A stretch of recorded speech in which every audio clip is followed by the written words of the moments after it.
खबर देखिए, खास खबर देश दुनिया समाज से जुड़ी आपके लिए महत्वपूर्ण खबरें अच्छी दुनिया न्यूज़ चैनल पर। चैनल को लाइक करें, सब्सक्राइब करें, शेयर करें। समाचार व विज्ञापन के लिए संपर्क करें। आइए जानते हैं आज की खास खबर। एग्जीबिशन के बारे में आप क्या कहना चाहेंगे?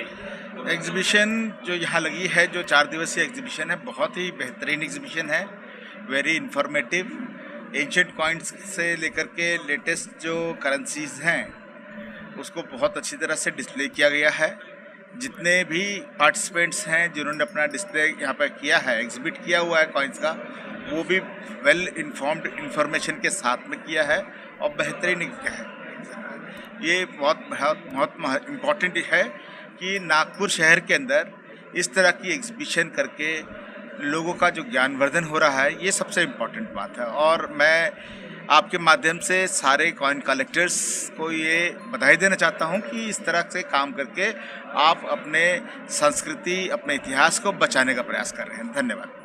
स्वागत है आपका अच्छी दुनिया और ANIL टीवी न्यूज़ में। आज हम एक ऐसी विशेष शख्सियत से भी मिलने जा रहे हैं जो आपको कॉइन्स के बारे में बताएंगे कि पुरातन अर्थव्यवस्था में किन सिक्कों का किस प्रकार की करेंसी का उपयोग होता था। आज हमारे बीच है मिस्टर सोहम रामटेके जी। उनसे बात करते हैं क्या विशेषता है इस आयोजन की। नमस्कार सर।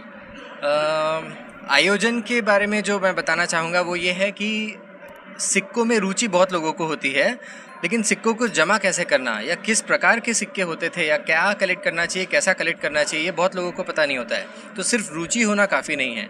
तो जिनको रुचि है उन लोगों को कहाँ से कलेक्ट करना चाहिए और क्या क्या सिक्के किस तरह से कैसे कलेक्ट करना चाहिए, उसके लिए ये प्रदर्शनी रखी गई है। यहाँ पे इंडियन, फॉरेन, नए, पुराने हर प्रकार के सिक्के जो है वो डिस्प्ले किए हैं लोगों ने। दो भागों में इनको विभाजन किया है। एक जगह पे सारे एग्जिबिट्स लगाए हैं। जितने कलेक्टर्स हैं अपने नागपुर और विदर्भ रीजन के और बाहर से भी, उन लोगों ने सबने अपने अपने कलेक्शंस डिस्प्ले किए हुए हैं। और यहाँ पे लेफ्ट साइड में जितने भी डीलर्स हैं अपने इंडिया के, वो लोगों ने आके अपने अपने स्टॉल्स लगाए जहाँ से आप खरीद सकते हैं। तो ये दोनों रूप जो है न्यूमिस्मेटिक फील्ड के अपने को यहाँ पे देखने मिलेगा। कलेक्शन कैसा होता है और खरीदी बिक्री कैसी होती है। सर, विशेषतर ये कभी कभी देखा जाता है कि ऐसे कई सिक्के हैं जो कि अब प्रचलन में भी नहीं है, लेकिन इसका पब्लिक को क्या फ़ायदा होगा, क्या अवेयरनेस जाएगी इससे? सर, अवेयरनेस होती है अपने इतिहास के बारे में, जागरूकता। बहुत सारे ऐतिहासिक चीज़ें और जगहें और लोग ऐसे हैं जिनका सिर्फ वर्णन था किताबों में, लेकिन उनका अस्तित्व ये कभी प्रूव नहीं हो पाया था क्योंकि उनसे रिलेटेड कभी कोई चीज़ नहीं मिली। वो सिर्फ बातों में और जो पुराने लेख लिखे हैं उनमें या फिर किन किताबों में पता चलता था कि ऐसा कोई राजा इस जगह पर इस साल में राज किया था। तो लेकिन उसका कोई लेखा जोखा दूसरा नहीं था या कोई प्रूफ नहीं था। सिक्का ये एकमात्र ऐसा मीडियम है जिससे ये प्रूव होता है कि इस राजा का चलन यहाँ पे था। तो ये राजा एक काल्पनिक नहीं है या सिर्फ लिटरेचर में नहीं है, ये अस्तित्व इसका था राजे का, ये प्रूव करता है एक सिक्का। तो हमारे जो शुरुआत से सिक्का अभी तक अलग अलग पीरियड्स के हैं, वो ये बताते हैं कि ये जो इतिहास है ये मनगढ़ंत नहीं है, ये फिजिकल प्रूफ है कि ये राजा अस्तित्व में है। कई बार कई लोगों के पास में ऐसे सिक्के भी होते हैं जो उन्हें बेचना भी चाहते हैं और कई ऐसे लोग भी होते हैं जो उन्हें खरीदना भी चाहते हैं। हाँ जी। तो क्या इस आयोजन के माध्यम से ऐसी कोई व्यवस्था की गई है? जी सर, जैसे मैंने बताया कि पूरे डीलर्स लोगों के स्टॉल यहाँ पे लगाए हैं। तो जिनके पास कुछ पुराने सिक्के हैं, इसमें भी अभी दो चीज़ है। आजकल यूट्यूब के माध्यम से बहुत मिस इन्फॉर्मेशन स्प्रेड हो रही है। जी, जी। जो कॉमन अपने कॉपर निकल के और जो चलन वाले सिक्के होते हैं उनकी कीमत बढ़ा चढ़ा के बता देते हैं, जो कि बिल्कुल ही गलत न्यूज़ है। मोस्टली जो सिल्वर या गोल्ड के सिक्के होते थे और कम से कम 1000 साल पुराने सिक्के होते थे, वो कलेक्टेबल बोले जाते हैं। उनमें आपको जो नॉर्मल प्राइस से थोड़ा ज़्यादा प्राइस मिलता है। बाकी मोस्ट ऑफ द सिक्के जो होते हैं अपने आज़ादी के बाद वाले या ब्रिटिश पीरियड वाले, किसी भी दूसरे मेटल के होंगे, वो वाले कॉमन होते हैं, किलो से मिलते हैं। तो उसमें ऐसा वैशिष्ट वगैरह होना, ऐसा कोई ये बात नहीं होती है। तो आप आके यहाँ पे सिक्के खरीद भी सकते हैं, जो महत्वपूर्ण सिक्के होते हैं वो, और जो आपके पास सिक्के हैं वो चाहे तो आप दिखा भी सकते हैं। आपको कंफर्म भी हो जाएगा कि क्या ये बेचने के लायक है या नहीं, और अगर उसमें से कुछ काम का होगा तो वो बिक्री भी हो जाएगा। आजकल की युवा पीढ़ी ज़्यादातर व्हाट्सएप, फेसबुक इन्हीं चीज़ों में रखती है और अपने फोटोग्राफ्स की रील्स ज़्यादा कलेक्ट करने की कोशिश करती है। तो आप उन्हें क्या मैसेज देंगे? वो ये कहती हैं कि ये बूढ़ों का काम है, बुढ़े लोगों का काम है इस तरीके के सिक्के या नोट जमा करना। सर ये तो मैं बिल्कुल अग्री नहीं करूँगा इस बात से, क्योंकि जितने युवा दोस्त हैं मेरे, वो भले ही कॉइन फील्ड से ना हो, लेकिन हर कोई आज के ज़माने में कोई अच्छी चीज़ अगर है तो उसको कलेक्ट ज़रूर करते हैं।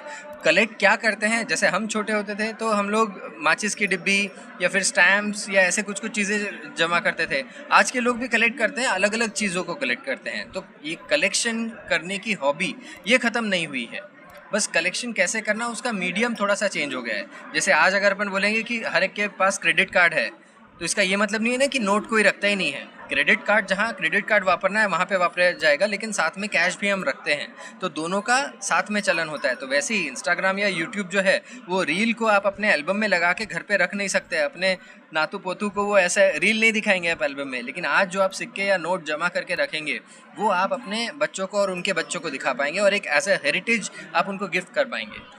इस एग्जीबिशन में अगर किसी को आना है तो किस तरह से, क्या माध्यम है यहाँ पहुँचने का, और कितने दिनों तक ये एग्जीबिशन लगी रहेगी? ये एग्जीबिशन जो है राम गोपाल महेश्वरी भवन नागपुर में सीताबर्डी में झांसी रानी स्क्वायर पे स्थित है। तो अगर आप नागपुर से आ रहे हैं तो झांसी रानी स्क्वायर में मोर भवन आपने डेफिनेटली सुना ही होगा, तो मोर भवन के जस्ट बगल वाला है राम गोपाल महेश्वरी भवन, आप वहाँ पर आ सकते हैं। और अगर कहीं बाहर से आ रहे हैं तो जिस भी शहर से आप आना चाहते हैं वहाँ से नागपुर का ट्रेन या फ्लाइट पकड़ के आ जाइए। नागपुर रेलवे स्टेशन से हार्डली 3 किलोमीटर पे यहाँ पे झांसी रानी स्क्वायर पे है राम गोपाल महेश्वरी भवन। और यहाँ पे ये 4 दिन की प्रदर्शनी है। आज का पहला दिन है 23, 24, 25, 26 जनवरी 2026 के लिए। तो मैं कोशिश करता हूँ कि ये मैसेज ज़्यादा से ज़्यादा लोगों तक पहुँचे और ज़्यादा से ज़्यादा लोग आकर इस प्रदर्शनी का आनंद लें। मित्रों, हमारे साथ आज के इस आयोजन में, कार्यक्रम में शामिल थे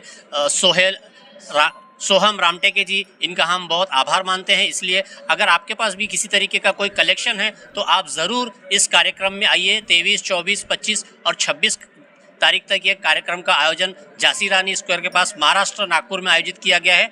आपका हमारे अच्छी दुनिया और ANIL TV न्यूज़ के साथ बने रहने के लिए धन्यवाद। Thank you sir. Thank you.